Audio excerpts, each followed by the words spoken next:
kali ini tim Si Update mau rekomendasiin cemilan enak nih, cocok buat pelengkap makanan utama kamu. Lihat review produknya di bawah ini ya.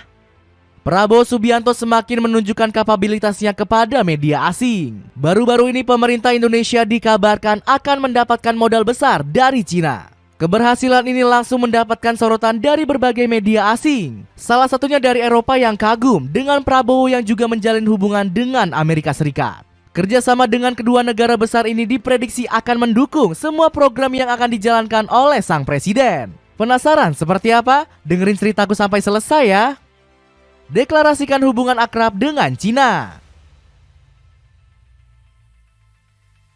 Kehadiran Prabowo Subianto ke Cina langsung membawa kabar gembira bagi Indonesia. Pasalnya, Presiden ke-8 ini berhasil membawa kesepakatan dari negeri tirai bambu. Prabowo berhasil membuat Indonesia menjadi salah satu tujuan utama investasi dari Cina. Bahkan negeri Panda dikabarkan akan memberikan perjanjian investasi sebesar 10 miliar dolar. Hal ini bahkan disebutkan langsung oleh Ketua Partai Gerindra saat diwawancarai. Ini adalah pencapaian yang sangat signifikan dalam hubungan kita. Mencerminkan kemitraan strategis yang komprehensif yang telah kita bangun selama lebih dari 1 dekade. Tutur Prabowo. Bahkan Zhao Leji sebagai Ketua Komite Kongres Rakyat Cina juga berharap kerjasama Indonesia dan Cina bisa menjadi lebih baik. Saya berharap Presiden Xi Jinping dan Presiden Prabowo dapat membuat kemajuan yang berarti bersama-sama demi kepentingan kedua negara, kata Zhao. Dukungan dari Cina terlihat dari mereka yang mendukung program makan bergizi milik Prabowo. Hal ini dilakukan negeri tirai bambu dengan bersedia menjadi salah satu donatur program tersebut. Kehebatan negosiasi yang dilakukan Prabowo ini sampai menimbulkan kebingungan ke banyak pihak. Reuters bahkan memuji Prabowo yang mampu mendekat ke Cina dan Amerika Serikat. Prabowo akan bertemu Presiden Xi Jinping dalam kunjungannya ke Cina. Setelah itu dia dijadwalkan bertemu dengan Presiden AS Joe Biden di Washington. Dan kemungkinan dia akan bertemu dengan Presiden terpilih Donald Trump, tulis Reuters. Selain itu, media asal Singapura yakni The Straits Times juga memuji Prabowo yang mampu pergi ke Amerika Serikat dan juga Cina. Pendekatan Indonesia terhadap kebijakan luar negeri selama ini adalah mempertahankan otonominya dan menghindari keterlibatan dalam persaingan kekuasaan. Perjalanan tersebut menggarisbawahi tindakan penyeimbangan strategis antara Amerika Serikat dan Cina. Langkah berani bubarkan Satgas Cipta Kerja. Publik tanah air makin cinta dengan ketegasan Prabowo sebagai presiden. Bagaimana tidak, Pak Prabowo langsung membubarkan Satgas Percepatan Sosialisasi UU Cipta Kerja. Pasalnya, UU Ciptaker dinilai kontroversial semenjak dicanangkan pada 2020 lalu. Ditambah lagi berbagai pihak berusaha menggugat UU tersebut ke Mahkamah Konstitusi. Salah satunya adalah LSM Migrancare yang pernah menggugat UU Ciptaker pada November 2020.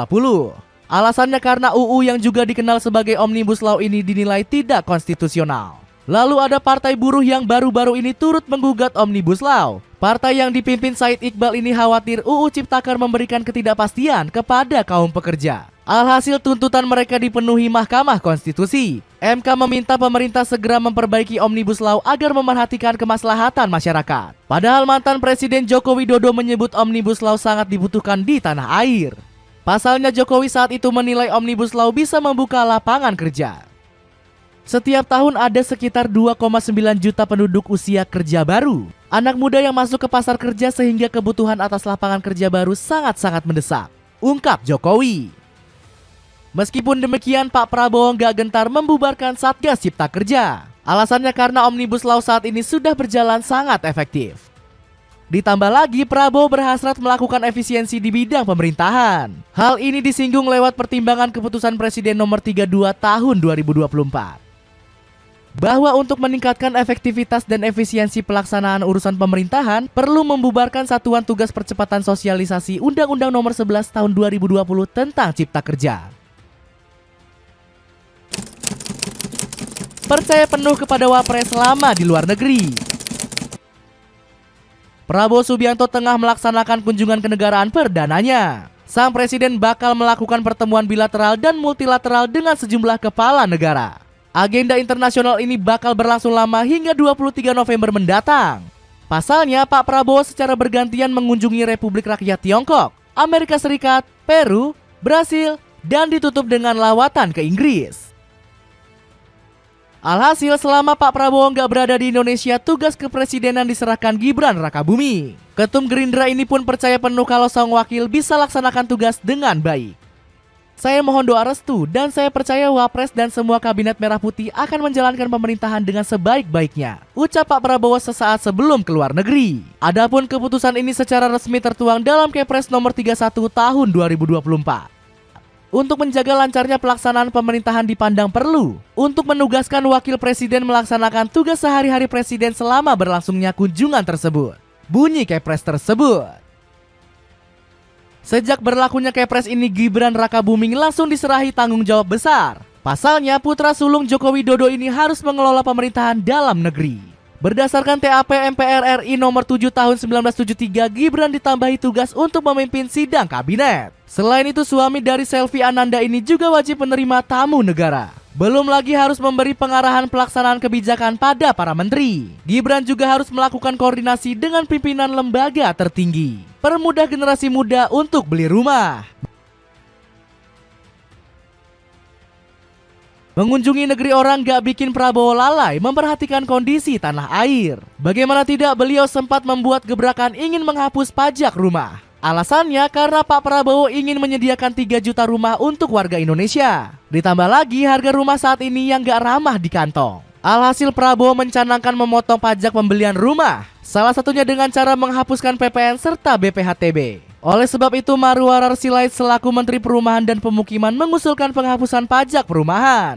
Selain PPN dan BPHTB, Marwarar juga mendorong penghapusan PPH. Upaya penyediaan 3 juta rumah. Insentif pajak dari Kementerian Keuangan berupa penghapusan pajak penghasilan dan pajak pertambahan nilai, tulis Marwarar dalam paparannya.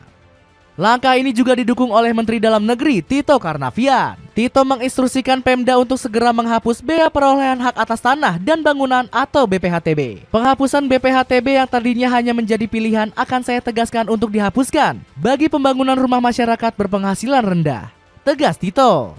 Langkah ini diharapkan mampu mempermudah Gen Z agar memiliki tempat tinggal. Pasalnya, akhir-akhir ini berbagai pihak menilai Gen Z kesulitan membeli rumah. Padahal karena nilai properti yang makin mahal justru mendorong Gen Z untuk segera punya tempat tinggal. Mungkin Anda beranggapan bahwa Gen Z ini tidak menarik untuk investasi di perumahan.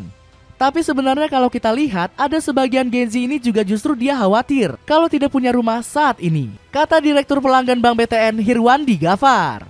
Jadi begitulah tanggapan media asing yang menyoroti kapabilitas kepemimpinan Prabowo Subianto. Ada komentar tentang cerita tadi? Coba tulis di kolom komentar di bawah ini. Nah, kali ini tim Si Update mau rekomendasiin lampu tidur yang pilihan warnanya bisa kamu pilih. Lihat review produknya di bawah ini ya.